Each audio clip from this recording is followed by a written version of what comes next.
Freaks वापस आ गए अपन लोग हैंग डॉल का पार्ट 4 लेके। अगर तुम लोगों ने पार्ट 1, 2, 3 नहीं देखा तो पहले उसको देख लो, क्योंकि तुम्हें ये पार्ट फिर घंटा समझ में नहीं आने वाला। और हाँ, ये one of the best horror मांगा है जो तुम लोगों ने आज तक रीड करी होगी। सो सबसे पहले मैं तुम लोगों को अपने पार्ट 3 का थोड़ा सा रिकैप देता हूँ। सो उसमें जैसे एंजेलिया अपने घर में घुसती है तो वो देखती है कि उसके बिल्ली को किसी ने निपटा दिया है, और वो पैनिक होके अपना कॉल करती है अपने माइक को, और माइक वहां पर आता है और वो भी ये चीज देख के थोड़ा सा पैनिक होता है। और ये सेम सिनेरियो अपने जेसी की बहन के साथ भी होता है, जहां उस बंदी की गर्दन किसी ने तोड़ दी होती है और उसके हाथ पांव में भी तोड़ दी होती है, जिसको देख के अपनी जेसी बिल्कुल स्टन हो जाती है। तो उतने में अपनी जेसी उसको देख के बेहोश होकर गिरने ही वाली होती है कि वहां पर अपना जॉन आता है, और जॉन अपनी जेसी को पकड़ लेता है। बट जैसे ही वो अपनी जेसी को पकड़ता है, वो सामने डिक्सी को देखता है, जिसको देख के वो शॉक होता है, और फिर वो वहां पर देखता है एक नोट पड़ा हुआ, और उस नोट में लिखा होता है human break easily, right wax doll. फिर अपना सीन शिफ्ट होता है, अपने को एंजेलिया को दिखाया जाता है जो एक रूम में बैठी हुई सीलिंग को देख रही होती है, और उसी के बगल में लेटी होती है अपनी जेसी, जो बहुत ही ज्यादा अपसेट होती है। सो बेसिकली दोनों एक ही रूम के अंदर होते हैं, और बाहर वहीं अपना माइक अपनी मॉम से बात कर रहा होता है और उनको बता रहा होता है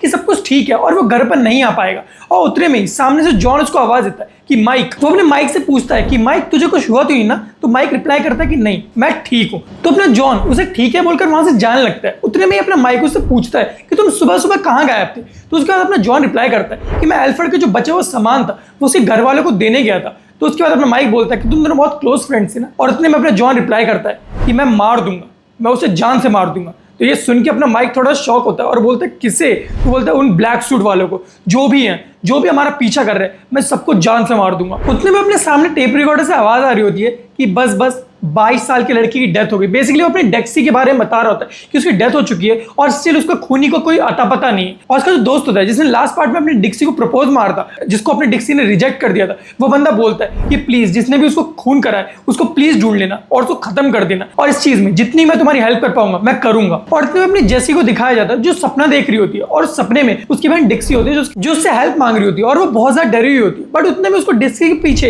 एक परछाई दिखती है, और वो परछाई होती है अपने डेक्स्टर की, जिसके बाद अपनी जेसी की आंख खुल जाती है और वो उठ के बाहर की तरफ जाने लग जाती है। और उतने में अपना माइक उससे पूछता है कि तुम ठीक हो गई? उतने में जेसी बोलती है कि जब अपने एल्फ्रेड की डेथ हुई और जब ये सब कुछ हुआ, उसकी बहन डिक्सी की डेथ हुई, तो सिर्फ हम में से एक बंदा नहीं था जो अभी भी यहाँ पर नहीं है, और वो अपने डेक्स्टर। और वो अपने सीधा माइक का कॉलर पकड़ लेती है और बोलती है कि डेक्स्टर कहाँ पे है और तुम्हारे साथ कुछ क्यों नहीं हो रहा? तो तुम दोनों मिले हुए हो इस पूरी चीज में, जिसको देख के अपना जॉन और अपनी एंजेलिना दोनों माइक के ऊपर शक करने लग जाते हैं, और माइक भी सोच में चले आता है, और अपना माइक चिल्ला के बोल रहा होता है कि उसे नहीं पता कि आखिरकार डेक्स्टर है कहाँ पर, और वो सब लोग अपने माइक के ऊपर ब्लेम कर रहे होते हैं। बट उतने में ही अपने माइक का फोन बजता है, और वो फोन होता है अपने डेक्स्टर का। फिर अपना सीन शिफ्ट होता है, अपने को दिखाया जाता है अपने माइक की एक मेमोरी, जहां पर माइक पहली बार उस अपार्टमेंट में शिफ्ट हुआ होता है जहां पर ऑलरेडी अपने डेक्स्टर रह रहा होता है, और माइक वहां पर आता है और अंगड़ाई ले ही रहा होता है कि उतने में डेक्स्टर उसके रूम को खटखटाता है और उसके रूम में पूछ के उससे बोलता है कि तुम कैसे हो, तुम्हारा नाम क्या है, तुम यहाँ पे क्यों शिफ्ट हुए, तुम्हारा और कोई बुरी आदत तो नहीं है, और से एन नंबर ऑफ क्वेश्चन पूछ के और ये बता के कि यहाँ पे किचन है, किचन को सब कुछ साफ कर देना, और वो चले आता है, जिसको देख के अपना माइक सीधा बोलता है वियर्डो। और फिर अपना सीन शिफ्ट होता है, अपने वो रात का सीन दिखाया जाता है जहाँ पर माइक सो रहा था मस्त, लेकिन उसको एकदम से थॉट आने शुरू होते हैं। यहाँ पर उसको डेक्स्टर ने एन नंबर ऑफ क्वेश्चन पूछे थे कि तुम कहाँ से हो और तुम भूतों में बिलीव करते हो, और उतने में उसकी आंख खुलती है और वो देखता है कि सामने उसकी एक परछाई है जो अंगड़ाई ले रहा है, और उतने में वो परछाई उसकी तरफ मुड़ती है, जिसको देख के अपना माइक पूरी तरीके से डर जाता है, और वो और कोई नहीं, वो होता है अपना डेक्स्टर। बट अपना माइक कुछ बोलता नहीं और चुपचाप दोबारा से अपनी आंखें बंद कर लेता है। उतने में अपना डेक्स्टर अपने जेब से एक पिल निकालता है और बोलता है कि अभी भी सो रहा है, तो मेरे लिए परफेक्ट टाइम है। जितने में अपना माइक बेहोश आता है, अपने माइक का फिर सीन शिफ्ट होता है जिसमें अपना माइक जा रहा होता है पुलिस को कॉल करने, और अपना डेक्स्टर उसके पैरों में पड़ा हुआ होता है, और इस तरह अपने माइक और डेक्स्टर की दोस्ती होती है। जिसके बाद अपना एक सीन शिफ्ट होता है, अपने दिखाया जाता है माइक और डेक्स्टर दोनों रूम में बैठे हुए। जितने में अपना माइक डेक्स्टर से पूछता है कि रोज तू रात को यहाँ पर क्यों आता है, और तू खिड़की से बाहर क्या देख रहा होता है, और अगर तुझे ये रूम इतना ही ज्यादा पसंद है तो तूने ये वाला रूम क्यों नहीं चूज करता? जिससे अपने डेक्स्टर रिप्लाई करता है कि मैं यहाँ पर रात को इसलिए आता हूँ क्योंकि इस रूम से स्टार्स बहुत अच्छे दिखते हैं और मुझे स्टार्स देखने का बहुत गंदा शौक है। और उसके बाद बोलता है कि रही बात इस रूम की कि मैंने ये रूम क्यों नहीं चूज करा, तो मैं हम दोनों को प्रोटेक्ट कर रहा हूँ और इस डॉर्मेट्री को भी, जिसमें बताता है कि हमारे दोनों के रूम एक एंट्री और एक एग्जिट से कनेक्टेड है। बेसिकली तेरा रूम जो है वो अपनी एंट्री से कनेक्टेड है और मेरा रूम एग्जिट से। इससे फर्क नहीं पड़ेगा कि कौन एंट्री लेता है इस डॉर्मेट्री में, बट हाँ कौन एग्जिट लेता है इससे बहुत ज्यादा फर्क पड़ेगा। इसलिए मैं इस पूरे डॉर्मेट्री को प्रोटेक्ट कर रहा हूँ तेरे और अपने लिए, दोनों के लिए। सो इन शॉर्ट अपने डेक्स्टर जिस काम में माहिर है वो वही कर रहा था, बोल तो बकचोदी। फिर हम लोग को दोबारा से प्रेजेंट का सीन दिखाया जाता है जहां पर ये चारों बंदे बोल तो जेसी, जॉन, माइक और एंजेलिना ये चारों भेस बदल के घूम रहे होते हैं। बेसिकली ये लोग डेक्स्टर से मिलने जा रहे होते हैं और उतने में इसके ऊपर एक नजर रख रहा होता है एक वही बुड्ढा जिसको हमने सेकंड पार्ट में देखा था। और वो बुड्ढा बोलता है कि ये लोग यहाँ पर आ चुके हैं, अपना काम शुरू कर दो। और फिर ये चार लोग किसी तरह उस डॉर्मेट्री में घुसते हैं जहां पर अपना माइक डेक्स्टर का रूम होता है और वहां पर जाहिर होते हैं और अपना माइक अपने डेक्स्टर के रूम के पास पहुंच के उसके रूम को खटखटाता है और बोलता है कि डेक्स्टर रूम ओपन करो, बट अंदर से कोई जवाब नहीं आता। इसके बाद अपना माइक उसका रूम खोल देता है और उसको रूम को खोलता है तो वैसे ही वो शॉक हो जाता है। उसके बाद स्टन खड़ा होता है। जितने अपने पीछे जॉन पूछता है कि माइक क्या हुआ, डेक्स्टर नहीं है क्या रूम में, उतने में भगते हुए अपनी जो जेसी होती है वो जाती है और वो भी रूम में झांकती है और उसके बाद वो भी स्टन हो जाती है। और उसका ये एक्सप्रेशन देख के तुम लोग समझ सकते हो कि अंदर क्या खौफनाक चीज है। और वो जैसे ही अंदर घुसते हैं वो देखते हैं कि अपने डेक्स्टर को किसी ने फांसी लगा रखी है और उसके गले पे उसने एक नोट लगा रखा है जिसपे लिखा हुआ है स्माइल रेड के। जिसका अपना माइक पूरा स्टन हो चुका होता है अपने डेक्स्टर को मरा हुआ देख के और वो पूछता है कि हम कुछ सेकंड पहले ही बात कर रहे थे, या आखिर कैसे हो सकता है और ये सिर्फ हमारे साथ ही क्यों हो रहा है। जिसके बाद अपनी एंजेलिना देखती है और एंजेलिना भी शॉक हो जाती है और बोलती है डेक्स्टर के साथ ऐसा क्यों हुआ। उसने अपने जॉन की नजर जाती है नीचे स्टेयर्स पे जहां पर वो अपने किडनैपर दोबारा से ऊपर भग के आ रहे होते हैं। जिसके बाद अपना वो बोलता है कि हमें यहाँ से निकलना पड़ेगा और ये एक तरीके का ट्रैप है जिसमें उन लोगों को फंसाया गया है। जितने अपना माइक वहां पे स्टन खड़ा होता है और उसको सिर्फ एक ही थॉट आ रहा होता है जो अपनी जेसी ने उससे बोलता है कि कुछ भी तुम्हारे साथ क्यों नहीं हो रहा है, और वो बोलता है कि लो मेरे साथ भी हो गया। उसके अपना माइक वहां पे खड़े होकर बोल रहा होता है कि ये सब हमारे साथ ही क्यों हो रहा है, मुझे नहीं पता डेक्स्टर, मुझे नहीं पता। और उसके बाद उसको एक मेमोरी हिट कर दी है जिसमें अपना डेक्स्टर उससे बात कर रहा होता है उसी रेड रूम में। उतने में सामने से अपने डेक्स्टर की आवाज आती है कि तुम्हें पता है माइक, बस तुम्हें याद नहीं है, तुम याद करने की कोशिश करो, तुम्हें एक्चुअली पता है कि ये सब कुछ हमारे साथ क्यों हो रहा है। उतने में माइक होश में आता है और उसको वहां से निकलना पड़ेगा क्योंकि वहां पर वो किडनैपर्स आने वाले होते हैं। और वो जब वहां से जा रहा होता है उतने में उसको डेक्स्टर का एक विजन याद आता है जिसमें डेक्स्टर बोल रहा होता है कि तुम्हें वो कैक्टस म्यूजिक के बारे में पता है जो मैं सुनता था। जिसका वो देखता है कि उसके कैक्टस से लिपटा हुआ उसका आईपॉड पड़ा हुआ है बोल तो अपने डेक्स्टर का, और उसको याद आता है एक लव म्यूजिक के बारे में जिसके बारे में अपने डेक्स्टर हमेशा बात किया करता था। तो उसी वक्त अपना माइक उस आईपॉड को उठा के वहां से भग जाता है और इतने में अपने को उस बुड्ढे को दिखाया जाता है जो सिर्फ अपने बंदों से यही बोल रहा होता है कि कुछ भी करके मुझे उन्हें पकड़ के लाके दो। फिर अपने को दिखाया जाता है कि जॉन और उसके सामने बुड्ढा आदमी खड़ा होता है और वो दोनों आपस में भिड़ने वाले होते हैं। जितने बुड्ढा आदमी अपने दो बंदों को जॉन के ऊपर अटैक करने के लिए बोलता है बट जॉन उन्हें एक एक घुसड़ में चित कर देता है। जिसमें बुड्ढा बोलता है कि तू इतना भी बुरा नहीं है। उसका बोलता है कि सब एक साथ हमला करो। उसके 6 बंदे उसके ऊपर एक साथ हमला करते हैं और फिर अपना सीन शिफ्ट होता है। अपने को दिखाया जाता है कि माइक, एंजेलिना और जेसी भाग रहे होते हैं और उनके पीछे 2 ब्लैक सूट वाले बंदे भी होते हैं जिसमें अपनी जेसी के दिमाग में सिर्फ एक ही थॉट चल रहा होता है कि क्या इन्हीं लोगों ने अपनी डिक्सी को ही मारा होता है।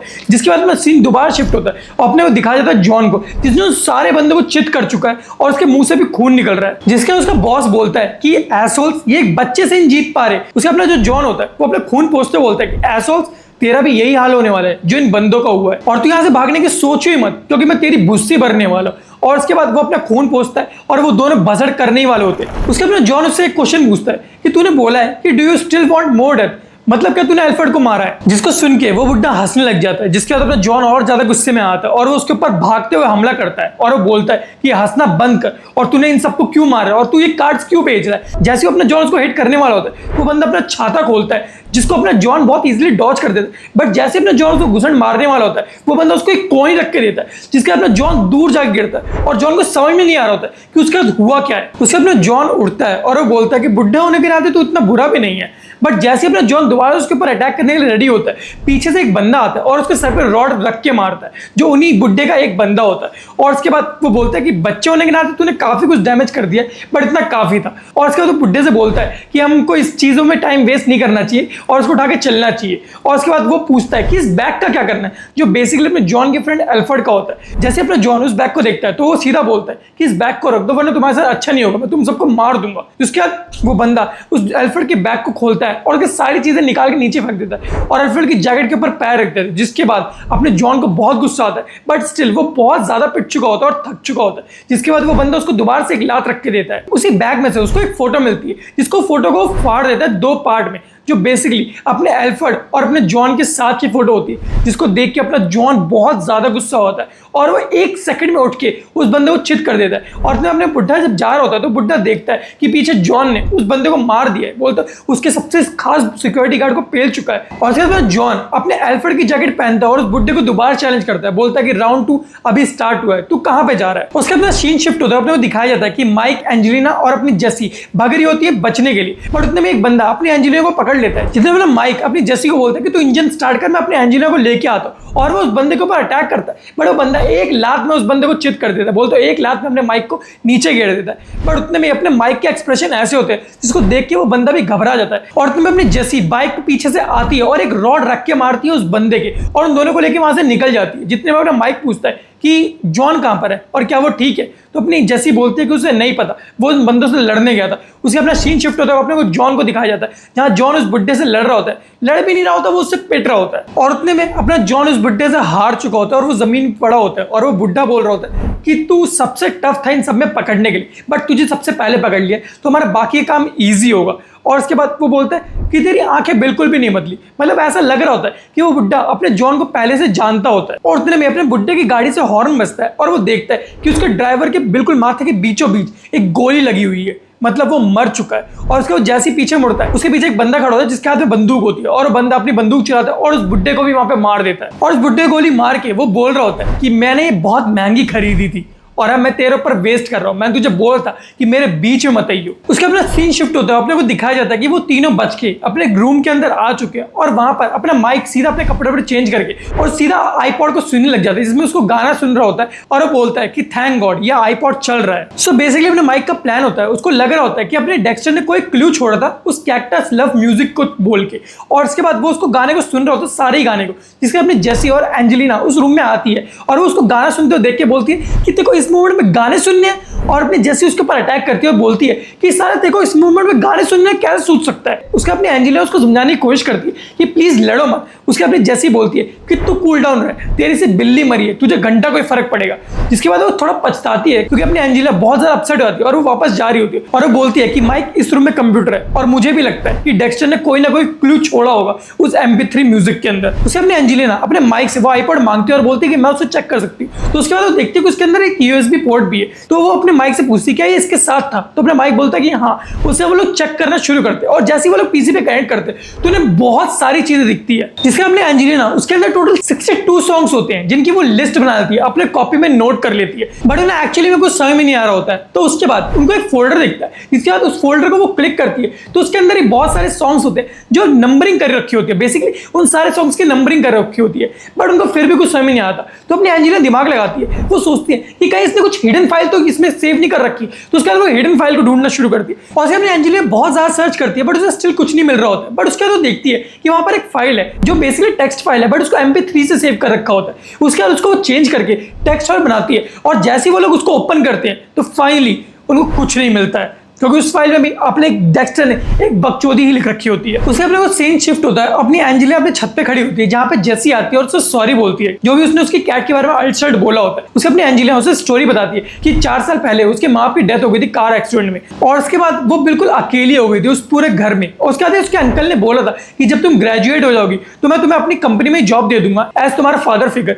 उसके बाद वो बंदी अकेली रह रही होती है, उसके हर दिन काटना बहुत मुश्किल होता है, वो रो रही होती है, सो रही होती है, सिर्फ यही कर रही होती है। बट एक दिन उसको सपना आता है उसके माँ बाप का, जो बोलते हैं कि अपनी लाइफ को बेटर बनाओ। और उसके बाद जैसे अपनी आंख खोलती है तो उसके सामने एक बिल्ली होती है, और तब से वो बिल्ली बोलते जॉन उसके साथ में। तो उसके बाद जैसे वो अपनी स्टोरी खत्म करती है वो देखती है कि एक बंदा अपने जॉन को लेके आया होता है, वही बंदा होता है जो अपने डिक्सी के ऊपर लाइन मार रहा होता है, और अपना जॉन बहुत बुरी हालत में होता है। और अपनी एंजेलिना और जेसी अपने जॉन को रूम में लेके आती है, उसको बेड पे लिटा देती है। उतने में अपना माइक उस रूम में आता है और वो जॉन को देख के खुश होता है, बट वो अपने एंजेलिना को बोलता है कि उसे फाइनली डिकोड कर दिया है उस कोड को। तो बेसिकली जो उनको टेक्स्ट फाइल मिली होती है, अपने माइक ने उसके पहले और लास्ट अल्फाबेट को लेके उसको एक वर्ड मिलता है जो मिलके बना रहा होता है, दिस इज फॉर अ फूल। और बेसिकली उसको समझ में नहीं आता स्टार्टिंग में कि क्या मतलब है, बट फिर उसको एक कोड याद आता है, जिस कोड का मतलब होता है sometimes a fool can give you a better advice. और उसके बाद उसके दिमाग में क्लिक होता है कि अपने डेक्स्टर ने ये जो सारे म्यूजिक है इनके आगे नंबरिंग क्यों करी, क्योंकि म्यूजिक तो सारे अल्फाबेटिकल ऑर्डर में ऑलरेडी अरेंज होती है ना, तो इसका जरूर कोई ना कोई मतलब तो होगा। तो अपना माइक दोबारा से उन सारे म्यूजिक के पहले जो लेटर होता है, बोलते पहला अल्फाबेट जो होता है, उन सबको अपनी कॉपी में लिख लेता है। बट उतने में पीछे से अपनी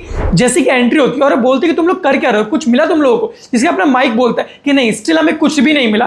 बट उसके फिर अपने जैसी बोलती है कि उसने जो क्लू छोड़ा है वो माइक सिर्फ तुम्हारे लिए छोड़ा है, क्योंकि हम लोग उसको इतना पर्सनली नहीं जानते थे और उसने ये चाहता भी था कि ये जो पूरे क्लू को तुम सॉल्व करो। तो उसका अपना माइक दोबारा से दिमाग लगाना शुरू करता है, उसके अपना माइक का दिमाग दोबारा चलता है, तो उसने जितने भी अल्फाबेट लिखे होते हैं वो सारा अपने कीबोर्ड में टाइप करना शुरू करता है और उसको सारे जैसे ही अपने अल्फाबेट को टाइप कर रहा होता है तो वो सारे अल्फाबेट मिलके एक एक वर्ड बना रहे होते हैं एक्सेप्ट अपना एक्स और सी को। और उसको जो एट द एंड अल्फाबेट मिलते हैं वो होता है WX3CUVMACOM। बट स्टिल अपने माइक को कुछ समझ में नहीं आ रहा होता है, बट उतने में अपनी एंजेलिन समझ जाती है और वो उसको लेती है, वो उसको अपनी कॉपी में लिखती है और उसे बताती है कि ये डेक्स्टर अपने को ये बताने की कोशिश करता। तो बेसिकली वो एक वेबसाइट होती है www.kuvma.com और बेसिकली उन लोगों को फाइनली अब पता चल चुका है कि अपने डेक्स्टर उन लोगों को क्या बताने वाला होता है। तो ये वाले पार्ट को यहीं पे एंड करते हैं, मिलते हैं आप लोगों से नेक्स्ट पार्ट में, तब तक के लिए सायोनारा।